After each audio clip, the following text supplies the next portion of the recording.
All right, so I have the privilege today, and I am honored to be joined by the creator, showrunner, writer Bruce Miller of the Handmaid's Tale. How are you doing today, Bruce? I'm doing very well, thank you. Bruce, I saw these first three episodes like everybody else, and it triggered a lot of thoughts in my head about certain characters. Okay.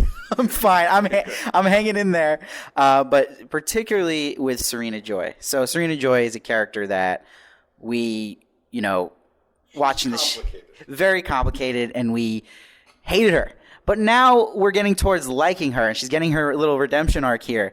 How challenging is it for you to convince the audience, to get us on Team Serena now? Well, I don't try at all. That's the thing. I mean, you just try to make her do the things that would make sense for her. And she's not, she's a villain in our minds, but not in her minds. She has things that she wants, and a lot of them are the same things that we want. So I think the biggest thing is not to think of her as someone who we're pushing in a direction. I don't do that. I mean, we look at the character and where the character is going naturally and try to let the character lead us. The other thing is, I don't know. Do you believe in redemption? I mean, in real life, and do you remember any time where you did a bad thing and then afterwards you felt like, oh, I've erased it? I just don't think it's a thing. I don't believe in redemption arcs. I mean, I don't think, unless someone's going to come down and give you a star in your head and say you're now redeemed, I think, they're all just part of the ebb and flow of people doing things they think are morally right and things they think are morally wrong, and in between, So Serena, I don't think, has a redemption arc this season. She has a motherhood arc.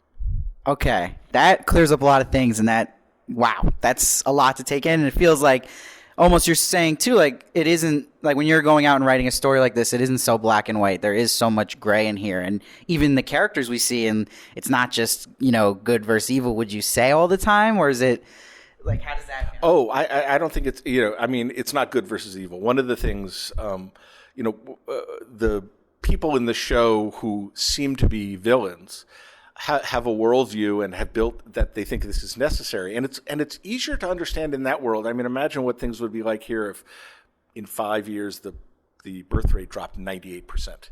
Things would change a lot, and what you thought was extreme behavior might change, and what you were willing to do might change. And so I think that what Yvonne and Joe Fiennes and Ann Dowd do so well is they play real people, and they show you how those people are thinking. And a lot of the things that these characters are doing, things they don't want to do, they feel like are necessary to do.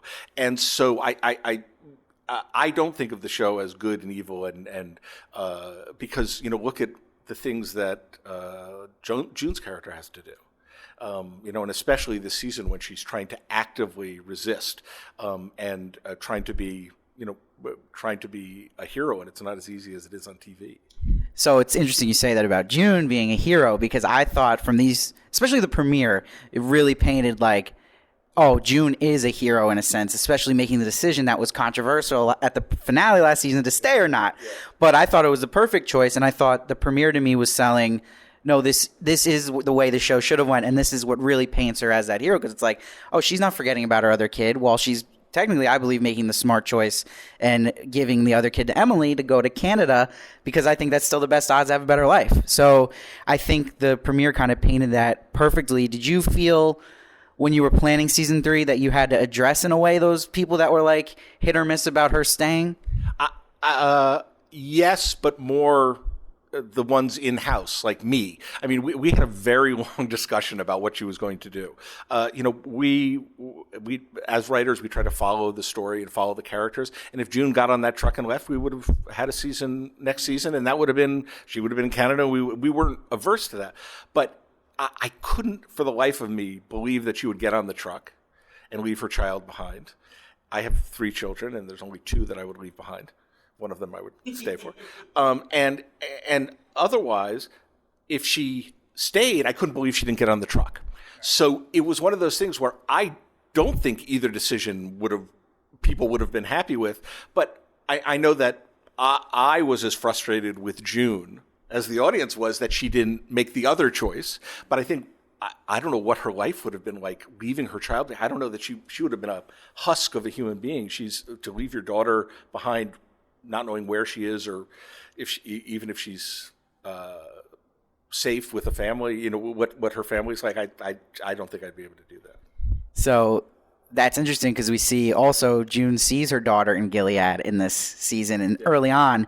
And I just feel like there's a timer on her in the sense of when is it going to become where she's going to just lose her child to this other woman? And it's hinted at with the dialogue and her saying like, you're just going to confuse her now. And do you think there's a part of June that's like fighting against that? And there's maybe a little denial there? Like, wait a minute, I know I'm trying to save her, but when is it like I'm a stranger and I'm interfering with her new life? No, that's exactly the story. And I think that what we were trying, there's a scene in the first episode that is between June and someone connected to, I don't know when you're going to put this on, but someone connected to her daughter. And I really wanted it was a very difficult scene to write because I wanted to make sure that woman had a point of view that made sense, that she wasn't just evil, that, from her point of view, this was someone whose mother was unfit.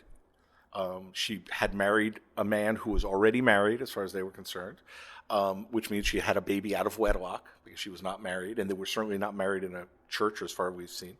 So, and it was his second marriage, and she's not a woman of faith. So as far as she's concerned, and that happens in our society. There are different rules from what makes you unfit, but they take babies away from unfit people all the time. And so that it's not a crazy dynamic. And now I've forgotten your question. No, yeah, you answered it. So don't. I forgot it too. I was just listening. I was enjoying. But talking about complicated characters we were talking about before, like Serena Joy. I think the most complicated in my eyes now is Commander Lawrence. It's a very hard to read. And obviously, that's on purpose, and they even have lines referencing that. But I'm wondering, when we first met him in season 2, there was already some confusion in the fan base. Like, is he serious when he's saying, "I'll hit you if you keep talking to that Martha," or is he joking? And he's helping Emily, but is he trustworthy, right? So how worried are you when you first introduce a character like, oh, what do we not want to paint him? Like, do you think of that consciously, like that it could screw up how he appears maybe in season 3 or beyond, like an introduction to somebody like him especially? Well, certainly when you introduce a character, it's a big discussion about how you're going to do it, because first impressions go a long way. You seem lovely. And so, things like that, they matter. So when you introduce this character, you really have to say, people are going to have a sense of him right off the bat.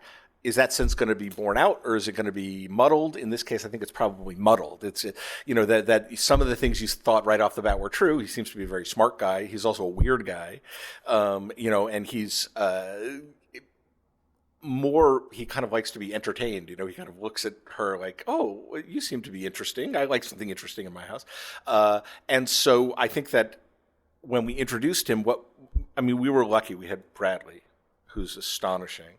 And we could really write a character that was mercurial, impossible to put your finger on, and not trying to be mercurial. He's not trying to he's not teasing June. What he's trying to do, he's just being himself. He just doesn't really have any sense of how that sounds to other people. So that was our big thing, is that, he's someone who has, who understands humanity, but humans are a little difficult. Yeah, that sounds about right. And it's interesting. And I'm just coming to my head, actually. I'm thinking about the Game of Thrones that just ended, right? And the showrunners of that show got a lot of heat of how it ended. Yeah, a lot. And everyone has different opinions on it, but I'm wondering, as a showrunner yourself, do you see that and worry like, oh, how am I gonna, do you have like a vision like how this is all gonna end? Are you worried about getting into a trap where something could be rushed? Or do you think of that now? Does that make you like scared that like, whether you liked Game of Thrones or not, this finale that they got a lot of heat, and is that like something you like toss and turn about? Like, I hope that doesn't happen to me. Like, I don't know. I feel like I'd be doing that. It was scary because showrunners have gotten a lot more accessible in the last 5 years, just with Twitter, and their voices are a little louder, and people know that I'm making a show, which, years ago, I don't think my family knows what a showrunner does. My extended family, I have to explain it to them all the time. So I don't really get nervous because I've been doing this a long time. And one of the things about TV is that you always think you have to continue the story. So a lot of what you do is at the end of a season, you write a finale. And then what I try to do is, wow, I hope there's some smart writers who come along next year to fix this. And you just completely forget that it's you. And so what you try to do is just build a solid character, solid stories, and then those things are the best things to move into the next realm. I think if you try to push your character, the audience feels that now. The audience has been watching, my children have watched so much more narrative than I did at their age, including, they watch 100 stories a day, little things on YouTube, Instagram, and they're always watching narrative. They know what the hell's going to happen. They know how a dramatic narrative is put together. So you can't, keep that stuff in mind, or my 14-year-old will go, okay, well, that's the bad guy. I knew that was the bad guy, just from the shot, from the angle, from the music.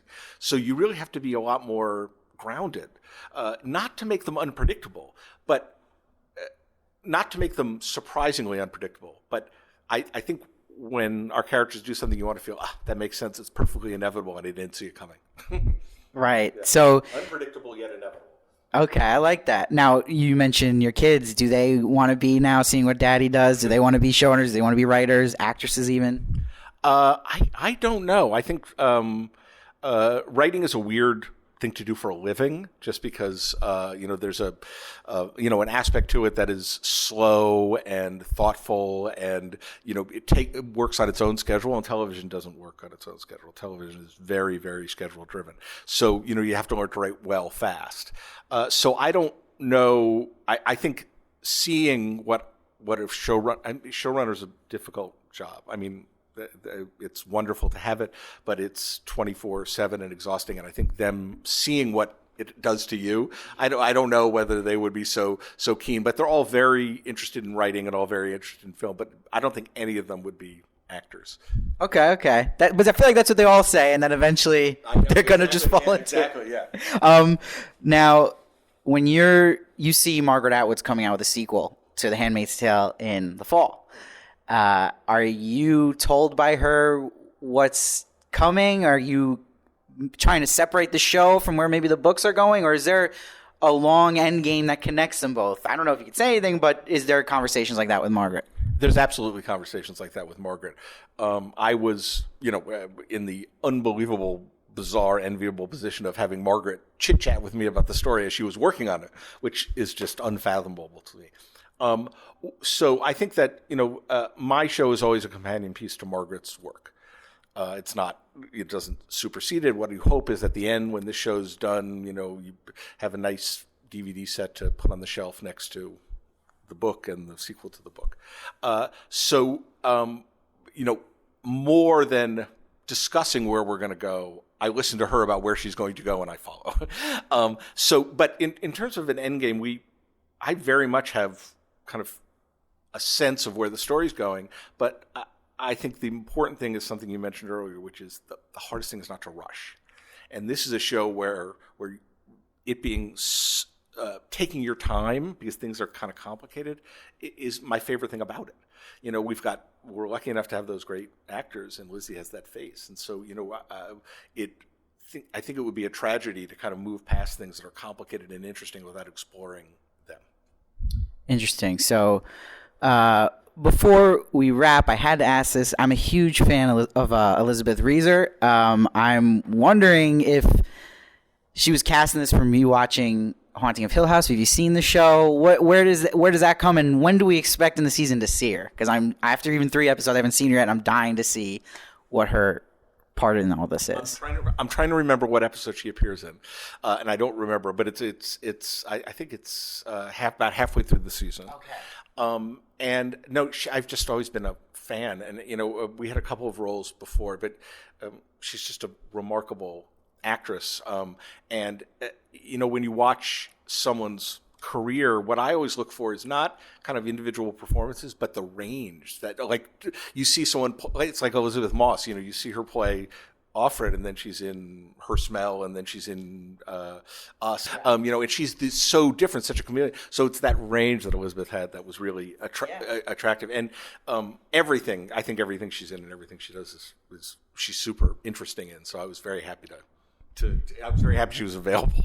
That's awesome. My last question for you, coming off of the big reveal we had at the end of episode 3, because this will be airing after episode 3, Serena Joy and June kind of have their little moment where they're teaming up now and getting on the same page. Is this going to be a catalyst of hope now we're getting? Would you say viewers can expect maybe season 3 to have more hope than season 1 and 2 had, or do you think we're kind of going to be same ball field here? Well, I think June is definitely much more active, and she is trying to change things. And so there's plenty more victories for June, and I think some incredible victories. But I think more of it is about the character of June and what does a hero really look like in the real world. And what that means for June is stubbornness and tenacity more than anything else. So, I've heard a lot of people say, God, people are just, they're too mean to June in Gilead. I mean, it's horrible that they're so mean to June in Gilead. But really, that's what she's fighting against. And they're not going to stop being mean to her. And I think that if June's going to be a real hero, she has to get knocked down and pick herself up. She has to keep driving. She has to make mistakes. She has to do all those things because I don't know about you, but if someone said to me, okay, you're a rebel, I wouldn't have any idea what to do. Right. She's learning. She's figuring out. It's not as easy as it is on television. People die. You have to convince people to do things that are not. You have to manipulate people. You have to do all these things. And that's the arc that she's going through, is she's becoming a rebel leader. But that is not as easy and clean as you think. And also, I think we've been sold a bill of goods that that you can be a hero by summoning your superpowers. And I think June, when she's knocked down, she wishes she has superpowers, and she gets up anyway. Yeah, totally. I could see it's got that Avengers feel now, especially with Serena Joy in the mix. She has a cape. Do you have a personal favorite character of yours? Oh, no, but I mean, Lizzie, the character of June, I'm so married to at this point. And Lizzie and I have grown so close over the years. I mean, I feel like, you love all your characters. And you find things that you love in them that maybe they don't love in themselves and all that kind of stuff. But, June she's the handmaid in The Handmaid's Tale, and it's hard not to love her. Do you have a personal favorite episode? I like some of the weirder ones. I think the one where she gave birth was probably my favorite episode because it was just Lizzie all alone. And I remember the night we filmed her giving birth, and it's a room in a house with a fire and no other light, and she's not wearing anything. And she was in there for 2 or 3 days doing this. And I didn't go in there. It was her, the director, who was a woman, and the DP, who was a woman, in that room for 2 days. And that it was, and Lizzie, doesn't have children of her own. She had to talk to people to find out what that was like. And that was one of the more astonishing things I've ever seen on television. It was beautiful, but also it really made me feel what June was feeling, the joy and the pain and all those kind of things. I just thought it was so interesting that here's one of the nice things about Gilead is that when you give birth, you're surrounded by people who love you, by your handmaids and your friends and everything. And even though it's horrible, it's supportive, she's alone. So even in Gilead, she ends up giving birth alone. That's amazing. And it just shows, again, just showing how amazing an actress she is to be able to pull that off without even having experienced that before is unbelievable. Bruce, thank you so much for joining me today. I really appreciate it. Everyone, please make sure just keep watching Handmaid's Tale on Hulu. Drops on Wednesdays. Check out my reviews of the show. And I also interviewed Nina Kiri, who plays Almond, so check that out as well. Wonderful. She is the best. And she has great things to say about you. She said, I told her I was interviewing you, and she said, he is the greatest guy in the world. So she has your back, Bruce. Don't worry about that. Thank you for joining me, and stay tuned for more.